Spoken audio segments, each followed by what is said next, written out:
নমস্কার। শ্রী শ্রী রামকৃষ্ণ কথামৃত প্রথম ভাগ, সপ্তম খণ্ড। ঠাকুর শ্রী রামকৃষ্ণ আজ দক্ষিণেশ্বর মন্দিরে ভক্ত সঙ্গে। শ্রাবণ কৃষ্ণা প্রতিপদ, 19 আগস্ট 1883 খ্রিস্টাব্দ। আজ রবিবার। এইমাত্র ভোগারতির সময় সানাই বাজিতেছিল। ঠাকুর ঘর বন্ধ হইল। ঠাকুর শ্রী রামকৃষ্ণ প্রসাদ প্রাপ্তির পর কিঞ্চিৎ বিশ্রাম করিতেছেন। বিশ্রামের পর এখনো মধ্যাহ্নকাল। তিনি তাহার ঘরে ছোট তক্তপোশের উপর বসিয়া আছেন। এমন সময় মাস্টার আসিয়া প্রণাম করিলেন। কিয়ৎক্ষণ পরে তাহার সঙ্গে বেদান্ত সম্বন্ধে কথা হইতে লাগিল। শ্রী রামকৃষ্ণ মাস্টারের প্রতি: দেখো, অষ্টাবক্র সংহিতায় আত্মজ্ঞানের কথা আছে।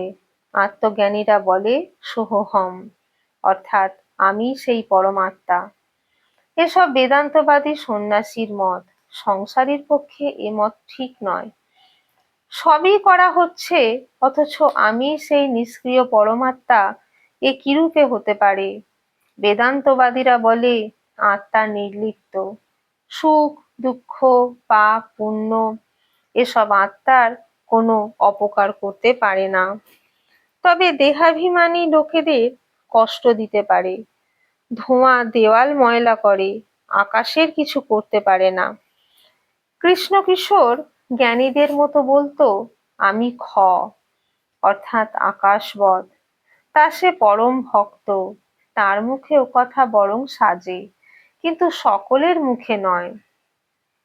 কিন্তু আমি মুক্ত এ অভিমান খুব ভালো। আমি মুক্ত এ কথা বলতে বলতে সে মুক্ত হয়ে যায়। আবার আমি বদ্ধ এ কথা বলতে বলতে সে ব্যক্তি বদ্ধই হয়ে যায়।